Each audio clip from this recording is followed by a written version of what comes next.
वामिका अंदर हॉस्टल की तरफ चल पड़ी। सलोनी मुस्कुरा दी।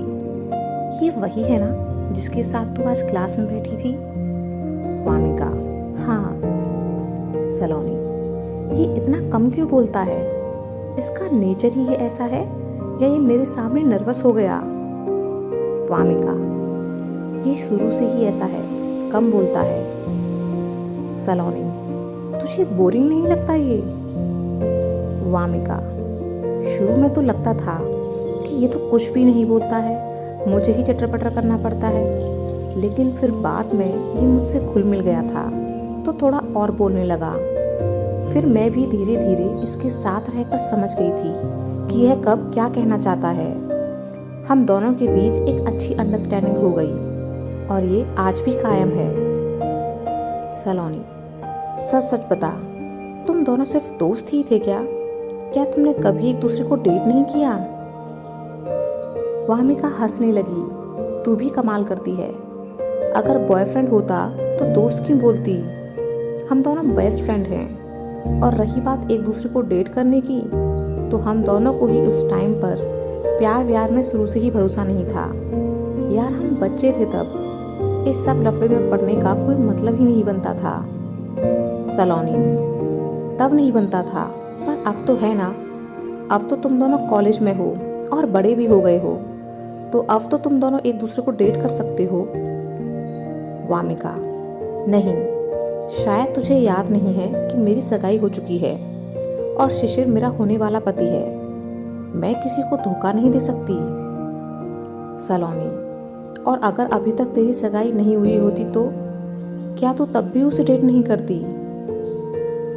वामिका ने जब यह सुना तो पल भर के लिए सोच में पड़ गई, क्योंकि ये सवाल कहीं ना कहीं उसके दिल पर जाकर लगा था। फिर वह एकदम से झुंझलाहट में बोली, कि तुझे आज क्या हो गया है? कैसे सवाल किए जा रही है? सलोनी, वो इसलिए क्योंकि मैं कंफर्म कर रही हूँ कि तुम दोनों के बीच सच में तो कुछ नहीं है। अगर नहीं है तो मैं शिवाय को डेट करना चाहती हूँ। प्लीज तू उससे बात करना मेरे लिए। वामिका ने जब यह सुना तो उसे अच्छा नहीं लगा। वह बात को टालने की कोशिश करते हुए बोली, पर यार, वो प्यार वगैरह में बिलीव नहीं करता। दोनों अब तक अपने कमरे में आ बैठी। सलोनी, तो उससे बात करना एक बार, तो उसकी दोस्त है, तो शायद वो तेरी बात मान जाए। वामिका, नहीं, मैं इन सब लफड़ों में नहीं पड़ना चाहती। अगर तुझे शिवाय पसंद है और तू उसे डेट करना चाहती है तो फिर इतनी भी हिम्मत रख कि तू खुद उसके सामने जाकर उसे ये बात बोल सके। पता पड़ा कि तेरे चक्कर में मेरी उससे दोस्ती बिगड़ गई। सलोनी बुरा सा मुंह बनाकर उसे देखने लगी। वामिका, और इतनी भी क्या जल्दी है? आज कॉलेज का पहला ही दिन था। अभी तो हम लोगों को 2 साल एक ही साथ पढ़ना है, और पहले उससे दोस्ती कर ले, समझ ले। अगर तुझे अच्छा लगता है तो उसे बोल देना कि तू उसे डेट करना चाहती है, क्योंकि लोगों को सिर्फ उनके लुक्स के बेस पर ही जज करना सही बात तो नहीं। इंसान की सीरत भी तो मायने रखती है ना। ऐसा भी तो हो सकता है कि शिवाय को खुद ही तू पसंद आ जाए। सलोनी, बात तो तेरी सही है, पर अगर तू उसकी बेस्ट फ्रेंड है तो इससे एक बात तो तय है कि उसका नेचर अच्छा ही होगा। वामिका, हो सकता है ना कि मेरा और तेरा नज़रिया अलग हो। जैसे कुछ चीज़ें जो मुझे पसंद हैं, हो सकता है कि वो तुझे पसंद ना हो, या जैसा मेरा टेस्ट है वो तुझे पसंद ना हो। सलोनी, मुझे ऐसा लग रहा है जैसे तू मुझे टाल रही है। क्या तू नहीं चाहती कि मैं उसे डेट करूं? वामिका, यार, मेरे चाहने या ना चाहने से कुछ बदल थोड़ी ही जाएगा, और फिर मैं ऐसा क्यों करूंगी? सलोनी, चल ठीक है, फिर मैं देखती हूँ उसे। अगर मुझे अच्छा लगता है तो मैं उसे बोल दूंगी कि मैं उसे डेट करना चाहती हूँ। इस कहानी की वामिका, लेखिका नीरा शर्मा जैसी है। तेरी मर्जी। यह ऑडियो केवल उनके सलोनी अब अपने मोबाइल में बिजी हो गई तो वामिका आराम से अपने बिस्तर पर लेट गई और सोचने लगी सीधा अर्थ है कि उसने सलोनी से साफ साफ कहकर सही तो किया ना, चुराकर पोस्ट किया है। पर कहीं ऐसा तो नहीं आपसे अनुरोध कि है, शिवाय भी अब ऐसे यह सोचने लोगों की लगा हो हिम्मत कि वह बड़ा ना हो गया बढ़ाएं है और उनके चैनल और पर उसका इस बिजनेस भी कहानी है, को ना सुनें। तो वो इन सब चीज़ों के लिए तैयार हो। अगली सुबह कॉलेज में घुसते ही शिवाय को सलोनी और वामिका मिल गईं। शिवाय ने दोनों को हेलो कहा, जिसके बाद तीनों अपनी क्लास की तरफ बढ़ चले। सलोनी, शिवाय क्या एक बात पूछ सकती हूँ तुमसे? शिवाय, हाँ पूछो। सलोनी, कल वामिका तुम दोनों की दोस्ती के बारे में बता रही थी, तो मुझे पता चला कि तुम दोनों ने स्कूल में कोई गर्लफ्रेंड बॉयफ्रेंड नहीं बनाया, क्योंकि उस वक्त तुम दोनों पढ़ाई पर फोकस करना चाहते थे। अब वामिका की तो सगाई हो गई है, लेकिन तुम्हारा क्या सीन है इस मामले में? शिवाय, किस मामले में? सलोनी, यही कि अब तुम 21 के हो गए होंगे और तुम्हारा खुद का बिजनेस भी है, तो अब अपनी लाइफ के बारे में क्या सोचा है? अभी किसी लड़की को डेट करोगे या सीधे अरेंज मैरिज ही करनी है? शिवाय, कुछ कह नहीं सकता। सलोनी, तुम इतने बोरिंग क्यों हो? शिवाय ने अपने कंधे उचकाए, क्योंकि मैं ऐसा ही हूँ। सलोनी अब अपने किसी दोस्त के पास चली गई। वामिका, शिवाय, सलोनी अच्छी है।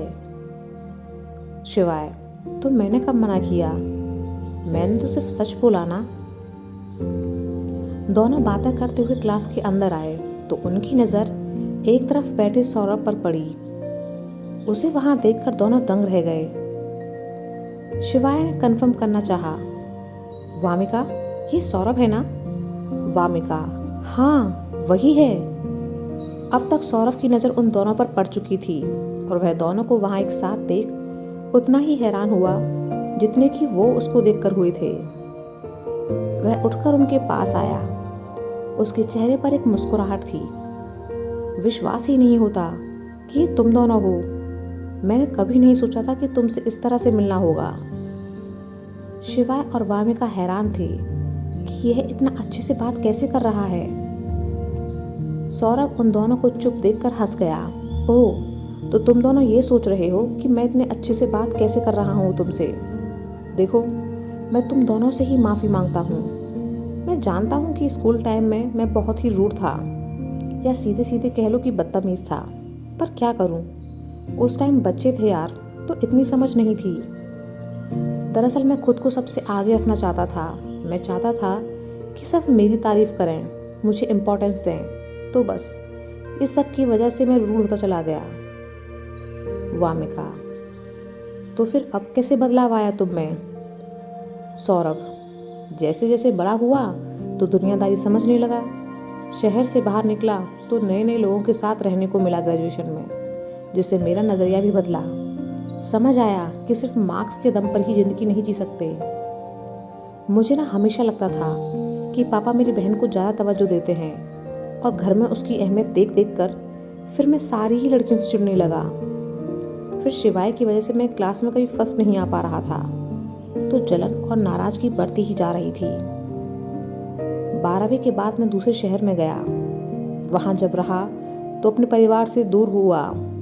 मुझे धीरे धीरे अपनी कमियां महसूस हुईं और साथ ही परिवार की अहमियत भी पता चली। इसी दौरान पापा की तबीयत एकदम से ख़राब हो गई थी और तब मैं एग्ज़ाम्स और दूर होने की वजह से घर नहीं जा पाया। लेकिन मेरी बहन ने सारी जिम्मेदारी अच्छे से निभाई। तब मुझे महसूस हुआ कि पापा क्यों उस पर इतना भरोसा करते हैं, क्योंकि वह उस लायक थी। बस फिर मैं धीरे धीरे बदल गया। शिवाय, तुम्हारे अंदर पहले जो कमियां थीं वह दूर हो चुकी हैं, यह देखकर बहुत अच्छा लगा। सौरभ, थैंक यू, पर एक बात बता, तू कहाँ गायब हो गया था बीच में ही? और सच कहूँ ना, तो भले ही वामिका ने मुझे फर्स्ट नहीं आने दिया, पर मैं तुझे तब भी बहुत मिस करता था। शिवाय मुस्कुराया। अच्छा, और वह क्यों? सौरभ, यार एक लड़के से हारने में तकलीफ थोड़ी कम होती है, लेकिन जब लड़की से हारो तो थोड़ा ईगो हर्ट भी होता है। यह सुनकर शिवाय और वामिका हंसने लगे। नीरा शर्मा है। सौरभ, यह ऑडियो सच्ची, केवल उनके मैं ऑफिशियल कभी कभी चैनल सोचता था नीरा काश शर्मा शिवाय पर होता उपलब्ध है। तो अगर उससे आप हारने यह में मुझे थोड़ी किसी कम और शर्मिंदगी चैनल पर महसूस सुन होती। रहे हैं, तो इसका सीधा अर्थ है तीनों बातें कि करते हुए उस चैनल सीट्स के पर जा मालिक बैठे। ने इसे चुरा थोड़ी कर देर बाद पोस्ट किया सलोनी है। वहां आई और उनके पास आपसे आकर खड़ी हो अनुरोध गई। है कि ऐसे लोगों की वह हिम्मत शिवाय ना वामिका से बढ़ाएं बोली, और उनके चैनल यार पर तुम इस दोनों तो कहानी को साथ ना बैठ गए, सुनें। अब मैं क्या अकेली बैठूंगी? वामिका ने अपने से आगे वाली सीट पर अकेले बैठे सौरभ को देखा। तो तुम कह रहे थे कि तुम बदल गए हो। सौरभ, हाँ, कहा ना मैंने कि मैं बदल चुका हूँ। वामिका, तो साबित करो। सौरभ, वो कैसे? वामिका, बताती हूँ। उसने सबसे पहले सौरभ और सलोनी का एक दूसरे से परिचय करवाया और फिर सलोनी को बताया कि सौरभ स्कूल टाइम में कितना बड़ा जल कुकड़ा और घमंडी लड़का था। फिर ऊपर से इसे लड़कियों से भी नफरत थी। यह कह रहा है कि यह बदल गया है। सलोनी, अच्छा ये बात है, तो ठीक है, आज तुम मेरे साथ बैठो सौरभ, मैं भी तो देखूं कि आखिर किस खेत की मूली हो तुम। सौरभ, क्या करूं, तब बच्चा था ना, इसलिए ऐसी हरकतें करता था।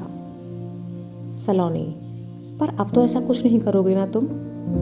सौरभ, अब क्यों करूंगा कुछ, तुम इत्मीनान से रहो। तभी क्लास में टीचर आ गए और पढ़ाई शुरू हो गई। इधर शिशिर भी कॉलेज आ पहुंचा था।